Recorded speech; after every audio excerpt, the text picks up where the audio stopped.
Hello வணக்கம். இது உங்கள் சிவி ஜோன். சொல்லாமல் எப்படி இருக்கீங்க? இனி பார்த்தீங்கன்னா ஹிஸ்ட்ரி, அதாவது பிக் பாஸ் ஹிஸ்ட்ரிலேயே இந்த மாதிரி விஷயங்கள் நடக்கவே இல்லை. இன்னொரு விஷயம் நான் சொல்லணும்.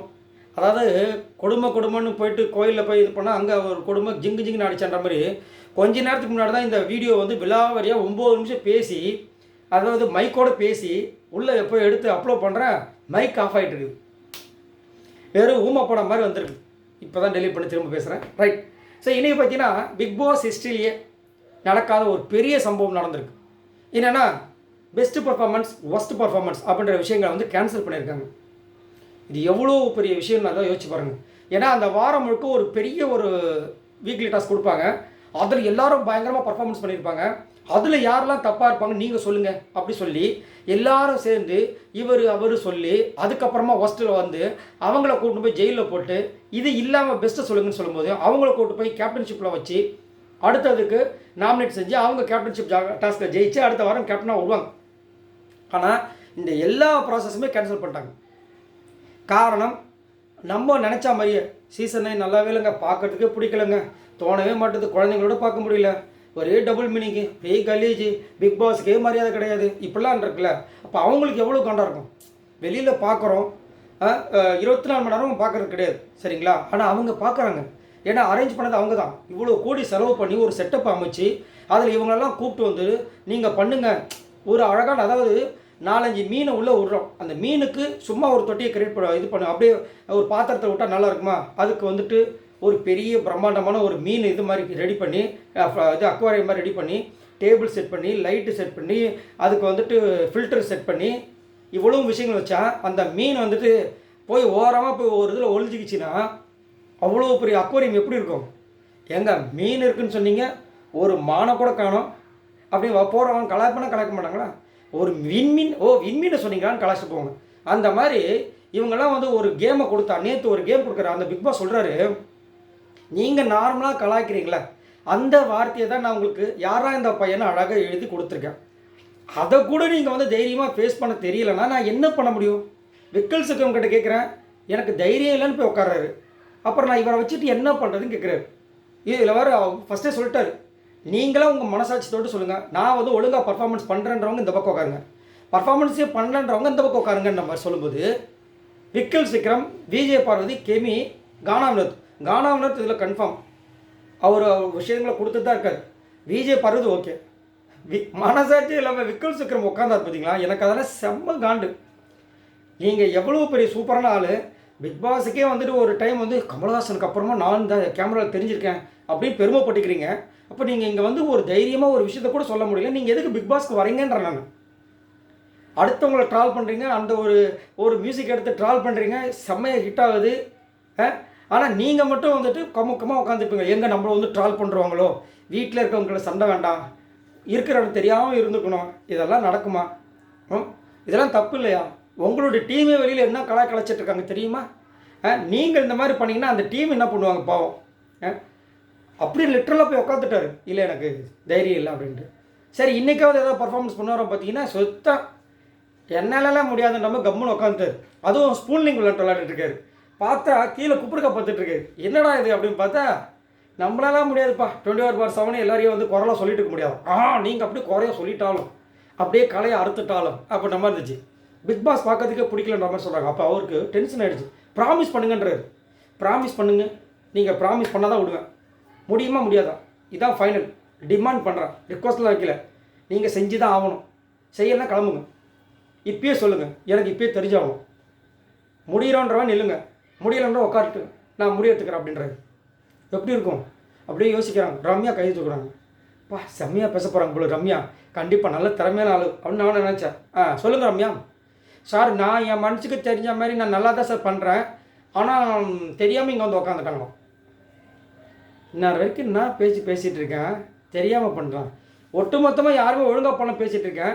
அவரே சொல்லிட்டாரு, நேற்று ஒரு டாஸ்க் கொடுத்துனேன், அதில் 1 இல்லை 2 3 பேர் தான் மேக்ஸிமம் பண்ணுறீங்க, மீதி எல்லாமே யாருமே பண்ணல. எனக்கு தெரிஞ்சு யாரையும் பண்ணது, ஃபஸ்ட்டு வியானா, 2வது விஜய் பார்வதி, 3வது திவாகர். நல்லா நோட் பண்ணி பாருங்கள்.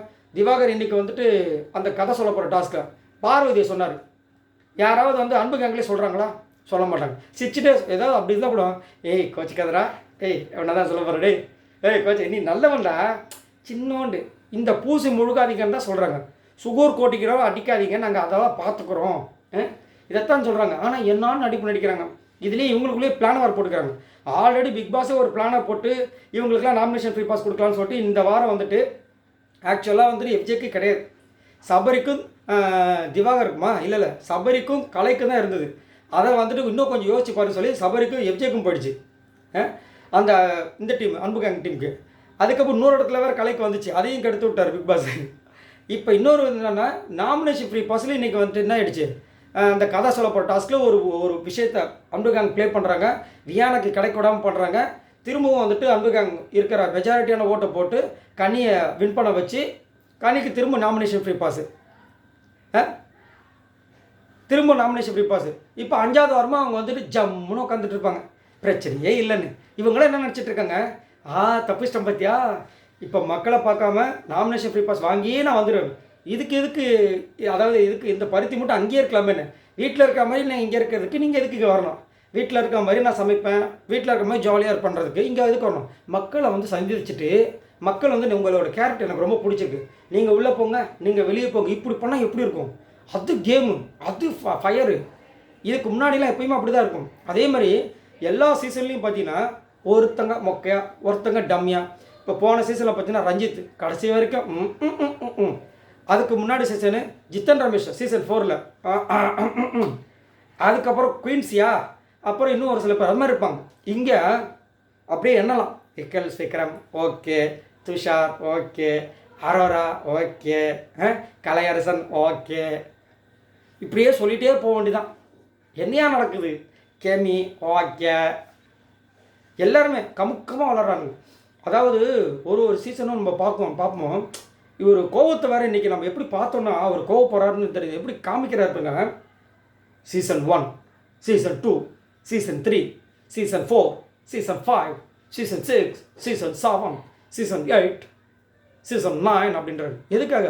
எல்லா சீசன்லேயும் அவங்க சீசன் பெஸ்ட் ஆக்கிறதுக்கு அவங்கவுங்க பாடுபடுவாங்க. நீங்கள் என்ன பாடுபட்டிருக்கீங்க சொல்லுங்கள் அப்படின்னு கேட்குறாரு. ஒருத்தர் பாடுபட்டுருப்பீங்களான்னு கேட்குறாரு. ஒருத்தர் இந்த சீசனில் என்ன பெஸ்ட்டாக ஆக்குறேன் அப்படின்னு ஒன்று பண்ணியிருப்பீங்களா? அப்புறம் எதுக்கு அப்படின்னு கேட்குறாரு. எப்படி இருக்கும் செம்மையாக இருந்துச்சு. எனக்கே ஒரு மாதிரி கொஞ்ச நேரத்தில் ஒரு மாதிரி மனசு கஷ்டமாயிடுச்சு. ஏன்னா அவர் அதாவது இந்த சீசனில் தான் எனக்கு தெரிஞ்சு ஒரு 6-7 வாட்டி வார்னிங் கொடுத்துட்டே இருப்பார். சொல் பேச்சு கேளாமைக்கு வார்னிங், கேப்டன்ஷிப்பு ஃபஸ்ட்டு வாரமே தூக்குறாரு வார்னிங், தூங்குறதுக்கு எத்தனை வாட்டி நாய் குறைக்குது வார்னிங்கு, எஃப்ஜி சுத்தமாக மதிக்கிறதே கிடையாது வார்னிங்கு,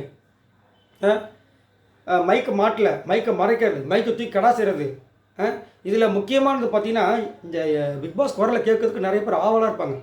நம்மளே பிக் பாஸ் முடியும் போது பிக் பாஸோட குரலை கேட்கறதுக்கு இதுக்கப்புறம் முடியாதுல்ல அப்படின்னு இருப்போம். அவ்வளோ சூப்பரான பவர்ஃபுல்லான வாய்ஸு. அவர் அங்கே சொல்கிறாரு, ஆதிரை பேட்டரி சேஞ்ச் பண்ணுங்க அப்படின்னு. இவங்க பார்த்துட்டு சாப்பிட்டுட்டு இருக்கேன், அந்த டைம் சாப்பிட்டுன்னு இருக்கேன், பேட்டரி சேஞ்ச் பண்ண சொல்கிறீங்க, யாரோ சொல்லுவோமா? இப்போ நீங்கள் எங்கே இருக்கீங்க? வெளியில் இருக்காங்க.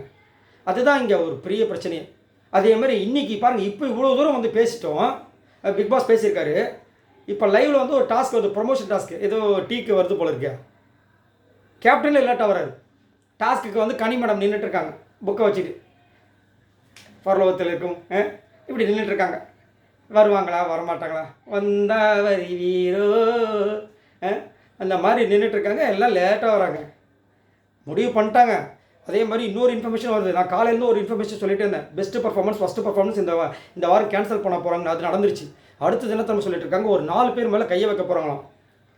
துஷார், அரோரா, ரம்யா, விக்கல் விக்ரம், இவங்க 4 பேர் எதிர்பார்த்ததை ஃபில் பண்ணாமல் உட்காந்து மிக்சர் சாப்பிட்டுட்டு இருக்காங்க அப்படின்ற மாதிரி போயிட்டுருக்காங்க. அதனால் இந்த வாரம் சிங்கிள் எவிக்ஷனாக டபுள் எவிக்ஷன்றது ஒரு பெரிய ட்விஸ்ட்டாக இருக்குமா. அடுத்த வாரம் பல்காக தூக்க போகிறாங்க, வயல்கார்டு என்ட்ரி வரும்போது பல்காக தூக்க போகிறாங்கன்ற மாதிரிலாம் அப்டேட் வருது. இந்த மாதிரி ஹிஸ்ட்ரியும் நடக்கிறதுக்கு வாய்ப்பு இருக்குது அப்படின்ற மாதிரி சொல்கிறாங்க. ஸோ இந்த 4 பேரில் தான் அடுத்த வாரம் வந்து யாரோ போக போகிறாங்க, ஸ்கெட்செலாம் போட்டாங்கன்ற மாதிரிலாம் சொல்கிறாங்க. ஆனால் கரெக்டு தான், எதுவுமே பர்ஃபார்மன்ஸ் எல்லாம் நான் வச்சு என்ன பண்ண போகிறேன்? ஒரு ஆஃபீஸ்லேயே வந்து கொஞ்சம் தான் பார்ப்பாங்க, இவ்வளோ நாள் வச்சு பார்ப்பாங்களா? அது வார சம்பளம். இனி யாரெல்லாம் ஆஃபீஸ்னால் எப்பயே தூக்கி அமுச்சு விட்ருப்பாங்க. ரைட், உங்களோட கருத்துக்களை சொல்லுங்கள். ஹிஸ்ட்ரியிலேயே பெஸ்ட்டு ஒஸ்ட்டு பர்ஃபார்மன்ஸை கேன்சல் பண்ண சீசன் இதுதான். இந்த மாதிரி இது வரைக்கும் நம்ம கேள்விப்பட்டதே கிடையாது. அந்த அளவுக்கு பிக் பாஸ் வந்து டென்ஷன் ஆகிட்டு தயவு செஞ்சு பண்ணுங்கள், இல்லைன்னா கிளம்புங்கன்ற அளவுக்கு பண்ணியிருக்காரு. இதை பற்றி என்ன நினைக்கிறீங்க? மறக்காமல் கமெண்ட்ஸ் பண்ணுங்கள். பாய் நண்பர்களே.